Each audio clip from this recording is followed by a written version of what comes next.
Já jsem tě nechtěl ranit, ale... Ale stalo se. Nemůžu dál předstírat. A když má zájem, nemohu odolat.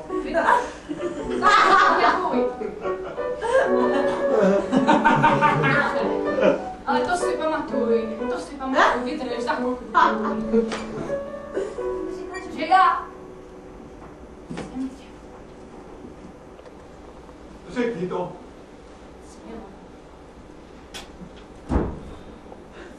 To, co jsem nečekal. Tebe taky. Docela jo, ale... Není to nic proti ní. Úplný srdce skáče ven z té bílé blůzy. Má srdce na zadní! A, ještě jí nekladne. No, ale no. Pohodě!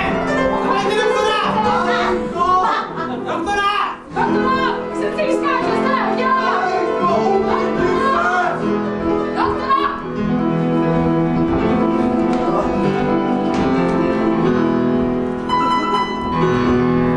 Doktore! Ano! Přejde si! Máme naléhavý případ. Srdce jí skáče z celého těla. Nemůžu ho udržet. Odložený. Vidíte to hrůzo? Vidím, tak já bych ho odstřihl a vzal si ho pro nějaký akutní případ, kdyby jsme potřebovali transplantaci srdce. Já se napatří, ano! Prosím vás, takže operace, pojďte. Prosím vás, Mě to strašně bolí. Potřebuji to vydržet. pojďte na stůl. Na stůl. Voda. Nechci, prosím. Nechci. Nic si nemám. Špendlík. Nemáme.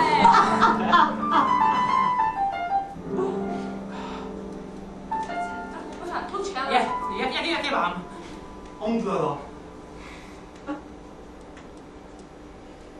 Prosím vás. Co to má znamenat? Srdce na dlaní. A nyní je mrtvá. Dýchá. To je takový trik. Dýchá hlava. Oči má vyboulené. Hýbe hlavou. To by byl moc veliký trik. To by byly moc velké nervové záškuby tohle.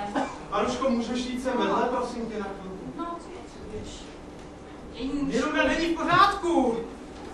Já si nejsem jistý tím, co jsem říkal předtím. Říkáš, že ji nemáš. To jsem neřekl, ale...